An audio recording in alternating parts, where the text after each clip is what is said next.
call. I'm Allison. Yeah. Oh. I'm Allison Parnes. As probably a lot of you know, I am excited to lead tonight's call and just excited that we can get together every week and just share some nuggets of what we have learned through our journey, help our new people too, just to kind of see what we've been through and offer any sort of advice and support that we can give. And so this topic that I'm doing tonight is actually one I was going to do last month. And so if the announcement looked familiar, it's the same one I did last month. But Daisy joined us last month, and I let her, she shared the whole call. So I really never got around to this topic, but I had a whole bunch of notes on it and thought that it was just something that we could all use, just a reminder about, because in this business, we know that it is unlike any other animal. Even people that are in a sales business, it's totally different in network marketing because this really is about personal relationships. And when we are passionate about something and we want to help others and we want to share this information with all the people we love, our hearts are in it. And we want everybody to feel the same way we do. And what we don't realize is that most of the time that's not going to be the case the first time they hear it. And we also have to look back and remind ourselves, for many of us, the first time we heard it. A lot of us were skeptical. A lot of us thought, oh, this sounds good, but maybe we were too busy to really take a look. So we just said, oh, I'll get to it later. So maybe the timing wasn't right, and in our minds, it was just like, oh, cool, somebody shared something with me. But what we don't realize until we're in this business is that on the other end of that is someone who is sharing it with you and is so excited about sharing it with you is now gutted because you just sort of blew it off or you didn't really get as excited as they thought you would be. So it can deflate you. It can make you want to quit. It can make you think this is never going to work for me. This is, why am I doing this? And it's just this whole thing of mindset and how to deal with rejection or what we perceive as rejection, but really it's not rejection. And so I really just wanted to kind of cover some of these topics tonight. Before I get into that, though, I do want to just recognize all the new signups over the last week.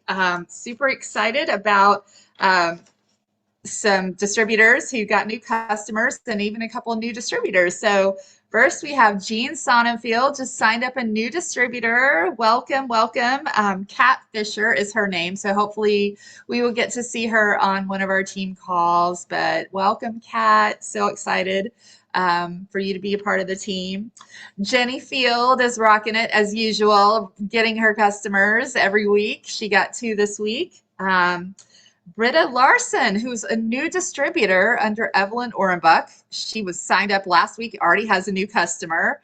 So very exciting. Evelyn Orenbuck got a new customer as well. And then our Canadian veterinary friend, Kathy Kramer, signed up a new customer. So way to go, you guys. Just so proud of all of you and excited to just see the team grow and see new distributors join us. So hopefully we'll be able to introduce them on one of our future calls. But okay, so now just kind of getting into this overcoming rejection and just really trying to stay true to why did we join this business? Why are we so passionate? Why do we want to share this? And not letting fear of rejection stop you. So I'm going to go through some notes. And this is always a good reminder for me too. So I'm preaching to the choir here to myself. But so first of all, we have to just realize if we share this with people and they don't say yes or they don't seem excited, they don't whatever, like we want them to be, we have to remind ourselves not to take it personally. Many people are going through things in their life that you may have no idea, what they're going through. A lot of it is about timing. this business is all about timing, and even the product. I mean, if people are going through life and they're just feeling good and they don't feel like there's any reason for them to look at these products, then maybe, they don't feel like it's applicable to them at this time. But realize that our lives are on a constant cycle. And pretty much every 6 months of most people's lives, their situation is going to change, which is hence why the follow up is so important, because you might be talking to them at a point where everything is great and hunky dory, and they have other things going on, and but then who knows, 6 months later they may have a diagnosis of some illness. Their immune system may be beaten down. They may have had a job change, or maybe they're unhappy in their current situation and they're looking for another option. So it's important to just realize on that life cycle, and it's typically annual, biannual, or what is that? No, every 6 months, whatever that is. That their situations are going to change. So just continuing to follow up, keep in touch, just check in, see what's happening in their lives, and not take it personal if they're not into it the first time you introduced it, because the goal is you're planting seeds, right? And so, and the numbers are, it takes an average of 5 or more follow-ups, reminders, to actually get most people to make a decision. So it's not ever going to be on the first one, but the first one is the seed planting. So think of it like the garden, right? You've got to allow time, water, fertilizer, for those plants to grow. And so if they say no, okay, it's no, not right now. It's not no forever. So that's the one thing. You've planted the seeds. And just then remembering that really our ultimate goal and our job in this business is not to sell, it's to do the invite, showing them the information. That is our action item. It's not getting them to say yes, because we cannot control what they say, what they do, their decisions they make. So if you are a business owner, you can't control what the customer is going to buy, right? So if you think of it like a business, all you can do is run your business well, show up to work every day, have your inventory out, advertise it, deliver the information, but it's up to the consumer as to whether or not they're going to buy it. And in most other businesses, that makes sense. But for some reason in network marketing, people get all sad and hurt when, when people don't do what they want them to do. But the job that we have is to just deliver the information and try to detach from the person on the other end and their decision. And so I know it's really hard, but we just have to take our focus off of getting them to say yes and put the focus on the action items that we can control. How do I deliver? So there's basically 5 things you can control.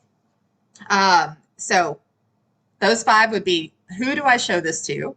So obviously your prospects, having that database of people that you're going to contact and reach out to. So the who. When are you going to show them? Setting up that phone call, setting up that 3-way, call, setting up that Zoom, inviting them to, a heart-to-heart, thing like that. How are you going to show? So again, is that going to be a phone call? Is that going to be a Zoom call or a Zoom presentation? Is that going to be sending them a video, sending them some studies, what you are going to show with that same thing, and then where you're going to show that. So whether it be an in-home meeting or through, coffee or whatever. So those are the 5 things you can control. And outside of that, we don't have that control, and just realizing that. So we have to just, again, step back and realize, that we're not here to get them to say yes. All we're here to do is show them the information. And so one huge thing too that I think is important to just continue to remember and remind yourself is that, again, this business is really about helping others, creating those personal relationships and building that. And the minute we focus on um, how their response will affect us, we're taking the focus off of them. So when we start to get scared of how they're going to react or what they're going to say, or, oh, I know there's I'm scared as hell, talk to this person, they're not going to be into it, blah, blah, blah. And we start to prejudge, or we start to get scared they're going to reject, us when we tell them, then we're really putting all the focus on me, right? On our ego, on our situations. And we're really kind of taking the focus off of how what we have to share is going to help that person. And so anytime you start to feel that fear, just ask yourself that. It's like, okay, I have this amazing gift, and I know this person is going through stuff and they really need this, but I'm scared that they're not going to be into it and they're going to tell me no. Well, then you have to just ask yourself, well, am I being selfish by just not sharing this? Because if they say no, then I've done my job. My job is to deliver the information and not and detach from what they're going to say or what I think they're going to say, because that's what this is such a mindset thing. And it's really hard. I get it. I get it when you care about people and they don't see it like you do. But the longer you do this and the longer you're in this, the less you're going to care about that kind of stuff, because they're always going to come back. And that's what I've learned after 7-8 years or whatever in this company. It's like they stick around. Sometimes they may not be into it right away because they want to see how big your belief is. And because so many people are fly by night, right? They get involved in something and are so excited and they're sharing everything, like, yeah, okay, well, let me see how you feel in a year from now. And let me see if you're still really sticking with this thing and how passionate you are about it. And it's so crazy how just so many people in my life that, have been like, oh my God, are you still with LifeVantage? I'm like, yeah. And they're like, wow, really? Yeah. Okay. Well, I want to, tell me more, send me some more information. Like, I kind of forgot what you mentioned before. And so many times they're just going to stick around and see, because if they see that you're still believing and passionate about this and you're continuing, there are those people that are going to wait it out and see. So keep that in mind too. You know, Also, expect that the people that you share this with, not everybody's going to want to do the business. Not everybody's going to want to be a customer. So have that expectation. Yes, Jean, follow up. Follow up is the key. And Jean, you missed the beginning of the call, but I was congratulating you on your new distributor, Kat. Woo woo! So hopefully we'll be able to introduce her on a future call. But that is Yes, so thank yay, you. Yes, yay. very excited. Very excited. Yes, me too. Um, okay, so again, expect that not everybody's going to want to do this, and that's okay, because you don't need everybody. Guys, we don't need that many people, because here's the thing. Most of the people that are going to be your rock stars in this business are going to be people that you don't even know right now. They're going to be people that your people have led you to, and it might be 3, 4, 5 levels deep. But so just realize, like, your database, you may feel like is this big, but every person you know has a database. And so you're going to exponentially grow your database through the people that you're sharing this with. So if they're not into it, then that's okay, because you need to have this abundant mindset of you only need a few. You only need a few to build a multi-million-dollar business, which is mind-blowing, but it's the case. I mean, in this business, 5 strong leaders will get you to the top of this company.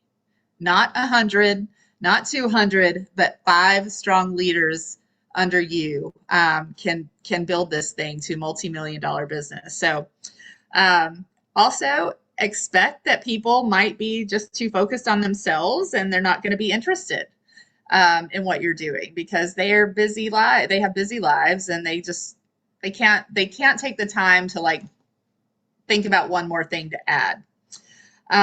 Also realize that, if you don't ask for what you want, then you'll likely not get it. So once you've shared this with people and multiple times, you just ask them. You know, like I think a big mistake that I've seen is like how sometimes we'll share information with people, but then we don't follow up and ask them, so what did you think? So do you want to check this out or do you want more information? We just send a video and sort of sit and wait for them to reply back.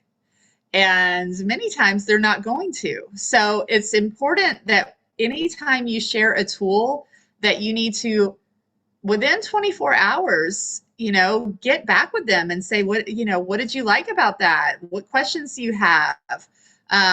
You know, would you like to learn more? Like, do you see yourself, you know, kind of, do you see yourself like getting involved? So asking those questions, because if you don't ask, you know, you're going to lose opportunities. And so it's kind of part of just running a business is doing that follow up.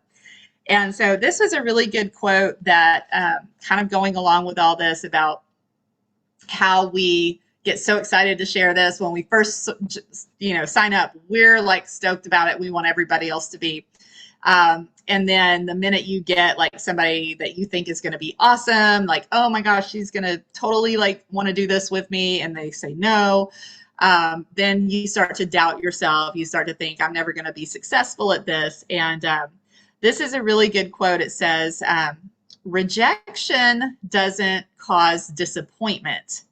Expectation causes disappointment. So it's the expectations that we have that leads to that feeling of rejection. So I just thought that was a really good quote.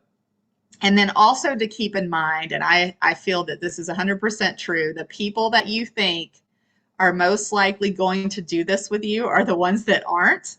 And the people that you least expect are the ones that will.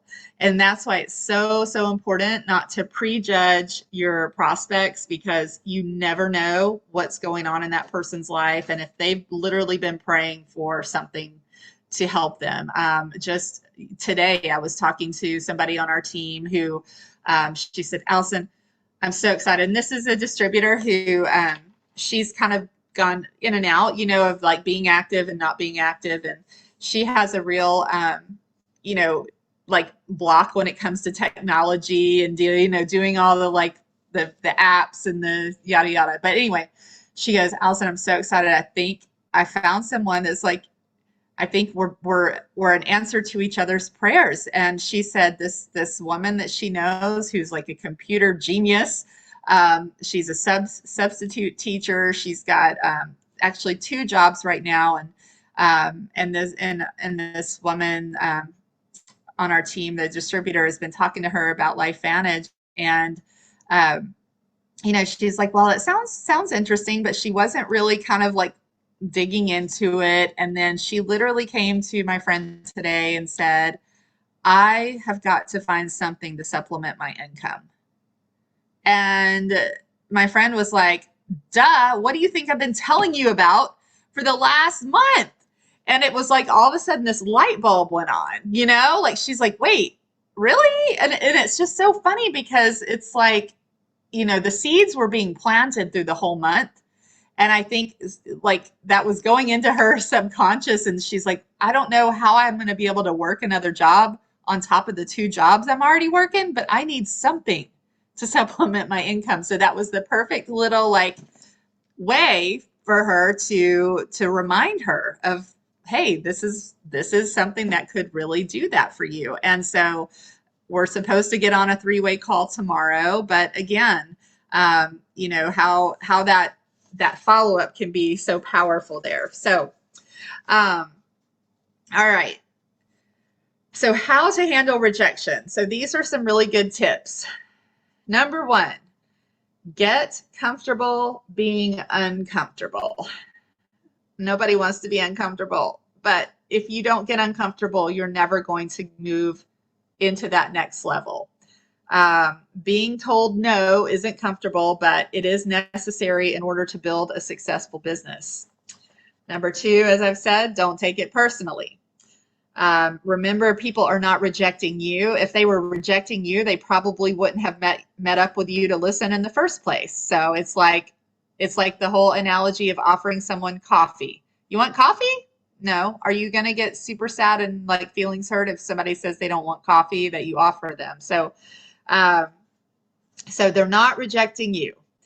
Number three, rejection in general, or our feeling of rejection, helps to season us. Think about the iron being sharpened in the fire, right? It helps to season us because you really can't get to the yeses if you don't go through the nos. There is something called the law of averages. So, for example, if you talk to 10 people and two say yes to the product or the business, then your average is 2 out of 10. So you have to realize that in order to get those 2 yeses, you're going to have to go through 8 nos.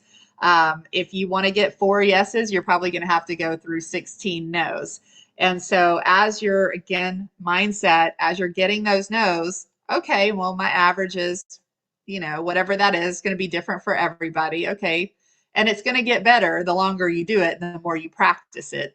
Uh, just realize if you get that no, okay, I only need to go through, 8 more no's to get that yes. And so number 4, just the timing may not be right. And timing really is everything. If you think about it, I mean, a year or 2 years ago, would you guys think you'd be involved with a network marketing company? Or 6 years ago? I know before I started this, I never imagined myself, right? So the timing was right, and it's going to be different for everybody. There's so many people that I know that I would never have imagined being involved with a network marketing company, but it just happened to be the right time when you said yes. And again, people's situations change frequently. Make sure you're following up every few months, 6 months. And just continue to remind yourself why you're doing this. Your why needs to be written out, posted around your house. Like, why do you want this? Why do you want to have success? Why do you want to share this with people? And if you're passionate about something and you believe in something and your focus is on helping others, no one is ever going to dislike you for sharing something that you're passionate about, and especially if it has a positive impact on them, they will never stop thanking you for it, in fact.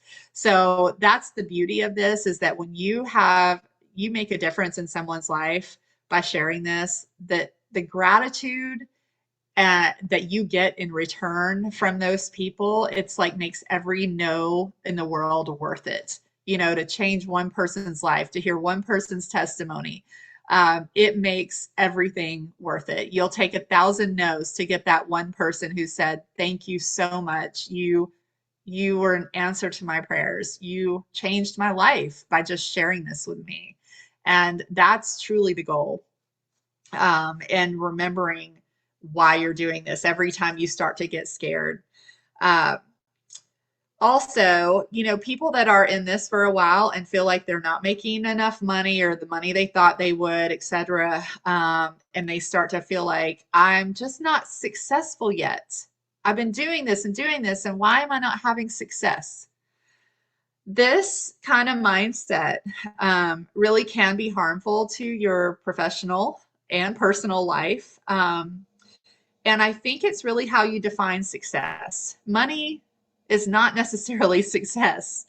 Um, Most people will equate making money to success, but really that's just making money. Success is actually the feeling you get in either working toward a goal or reaching it. And so success to me would be like, if you have a goal of reaching out to 5 new people, and it doesn't matter if they say yes or no, but if you've hit that goal of reaching out to 5 people, that is success.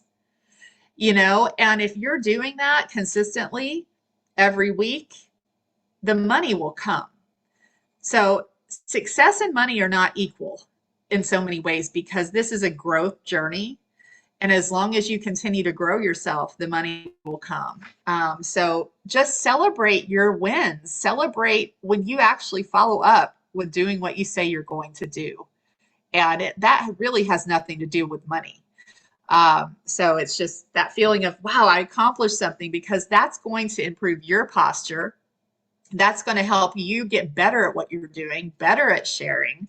The more you practice, the better you get. Uh, and so, oh my goodness. Just lastly, well, actually, I think I've said enough, because I want Alice to have a chance to say something. And this really kind of goes into the mindset of, like, I feel like a lot of times when we share this and people say no, we tend to not only feel rejected, but we also tend to question ourselves of, did I do something wrong? What did I do wrong? Because if I had done this right, they would have said yes. Like, how could you say no to me? And Alice has this wonderful story about a horse or a pony, I think, and how you can do something the perfect way, do it the same way with the same, with different people, and get a different result. And I just thought this really fit well with the message tonight. So, Alice, would you share Cherry Bomb's story with us? Of course, I would be happy to. So there's actually two horses. And, when I started doing this, I didn't know anything about network marketing. I was completely clueless. I didn't know anything about the industry. I honestly didn't understand why people didn't think it was awesome. I'm like, I don't know why people think it's a bad idea. Like, what happened to them? They're missing. And so I did not have that negative opinion. I mean, I didn't know a whole lot about it. I knew a few companies that were network marketing, and they were never anything that I would be interested in, but I didn't have a negative, feeling about it. And so I remember one day, in the same day, I saw two different horses. So you can picture this big black Percheron mare named Belle. And the other horse that I saw that day was Cherry Bomb. Well, Cherry Bomb is now 30 years old, but when he was 25, he was feisty. He has settled right in now that he's finally 30.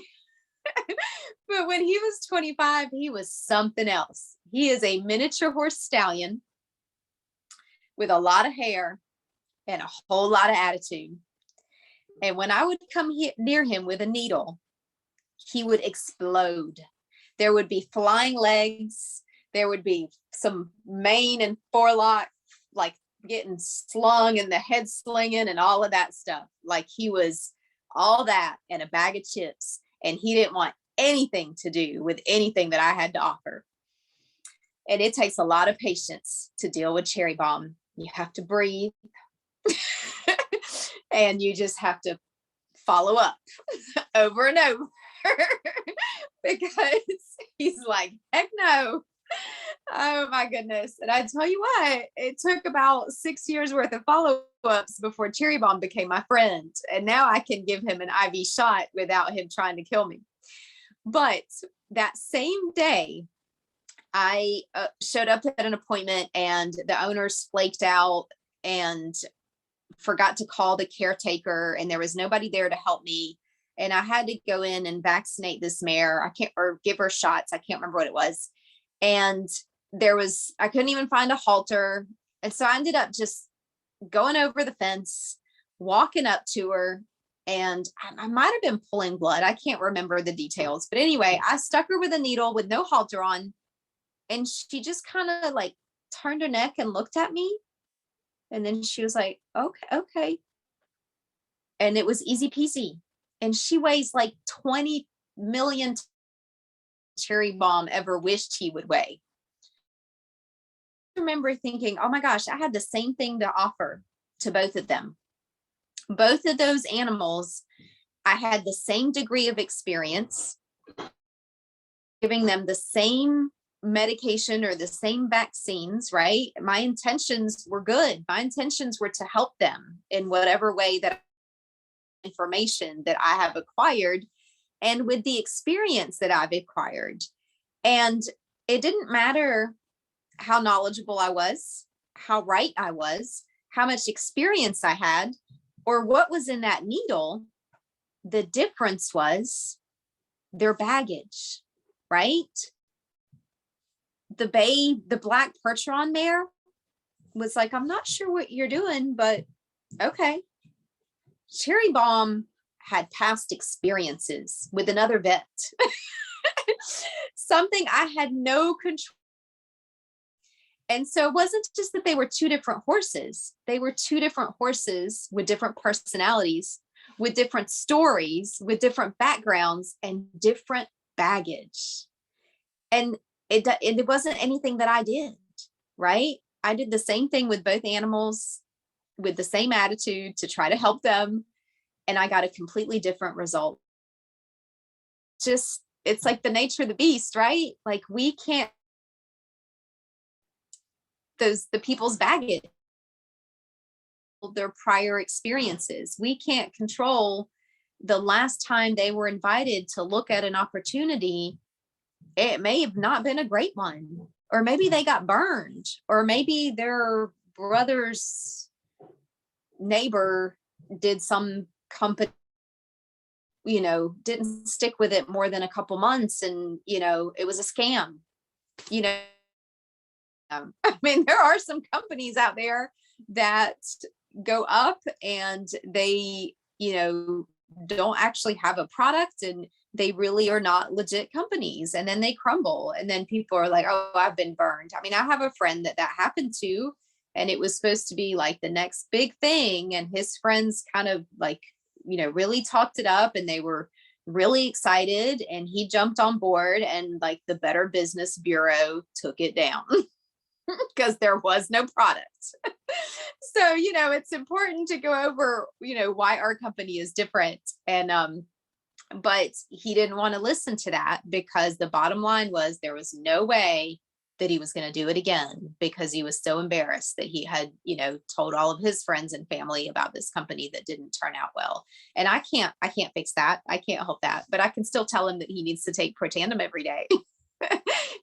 So, but it's just, you just have to know that a lot of times that rejection has nothing to do with us. It's not because we said the wrong thing, or, we don't know what we're doing or whatever, it's just, you can't control, our job is to give them the information, to share from our hearts with the intentions of helping them. And the rest of it is out of our hands, and we can't take it personally, and we can't control how they. So that's it. But anytime I have somebody who's just, unusually weird, or they, don't respond nicely or whatever, I'm just like, oh, it's Cherry Bomb again. So always remember Cherry Bomb. There are some bells out there too, you just have to get through the cherry bombs. Oh, that is like the best analogy. Yes, Christy, I agree. I love that story and just how you really related it to what we're doing too. And so yeah, you guys, that's a wrap for tonight. If anybody has anything else, let me know. Otherwise, we'll say good night. Great call. Thank you, Allison. Thank you.